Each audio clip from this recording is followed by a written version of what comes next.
What's up, programmers? Remember that one time you had a server go down and you had to shell into the server and you're like, man, how am I supposed to edit a file? I don't have any of my local tools. And somebody was like, man, you need to use Vim. And you brought up the file in Vim and you're like, my God, I have no idea what's happening right now. Well, today we're going to fix that with just enough Vim to be dangerous. Let's get started.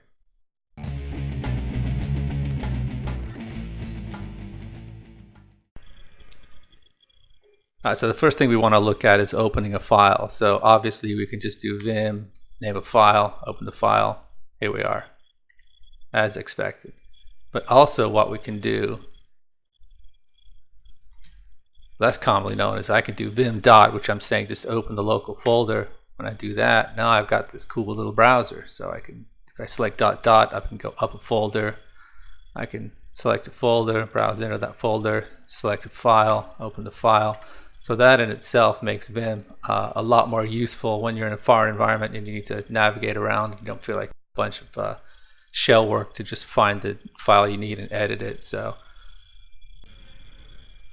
now we know how to open a file. Let's take a look at some of the modes within Vim. That's an important thing to learn. So when we open Vim for the first time on a file,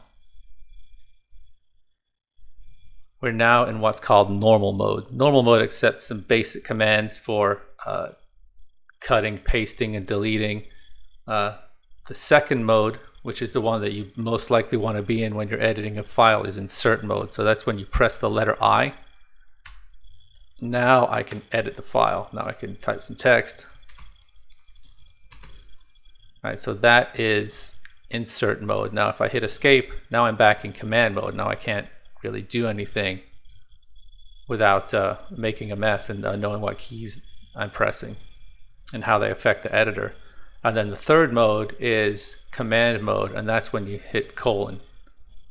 And then there are commands, we're going to get into those, but there are commands you can type for saving and searching and things like that. So those are the three main modes. Are when you open it, you're in normal mode. If you hit I, you're in insert mode, and if you hit colon, you're in command mode. All right, now so let's take a look at some of the basics of editing text. To be up and running real quickly, there are just a couple of commands you really need to know, which is if you want to delete a line, you hit DD. So this is an entire line that we're looking at here, so if I hit DD, it's gone. Now if I want to put it back, I just hit U for undo and it puts it back. Now if I want to copy the line, I yank it. So copying an entire line, I hit YY. Now it's in the clipboard. Now if I hit P, it pastes the line that I just copied. If I hit undo, pressing the letter U again, because we're in command mode here, because we're in normal mode here, now that goes away. And then if I hit Control R, that's redo. So we've got DD for delete line, YY for copy line, U for undo, and Control R for redo. Okay, now let's take a look at searching. So if we open up our file again, we're in normal mode. So we hit colon to go into command mode, and now I hit /test. Now when I hit the letter N, lowercase, it will find the next instance of test going forward in the file. If I hit Shift N, now I'm going to start going backwards looking for the same search phrase. Now if I start in the middle of the file, just as an example, and now I go back to command mode and I type $test, now you'll see that N is taking me backwards and Shift N is taking me forwards. So that's the basics of how to search in a file in Vim. All right, so now we've got the basics of opening a file, using the clipboard, searching. Let's take a look at writing and quitting, two important things. So if I open this file and I just want to quit, I'm in normal mode right now, so I could just hit colon, then I hit Q, I can quit. If I open the file again, I hit I for insert mode, I make some changes. Now I want to quit.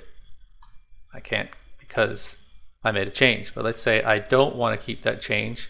So I just hit Q and then exclamation point.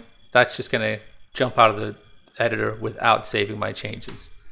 Now the last thing is if we want to make a change, we're back in insert mode again, make a change, Now if I want to save my changes as I'm going along, I just make a change. I come in, I hit W in command mode.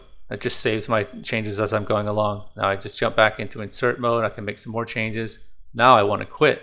I want to write my changes and quit. So now I can just hit WQ, which means write my changes and quit, and we're out. All right, bonus tip here, number 6. I know I said there was 5, but there's one more thing that we should probably cover, and that's how to make your Vim not look like complete garbage. So if you're going to start using Vim a little bit more, you want to clean up its appearance. So as an example, let's take a look at one of the files from the last episode.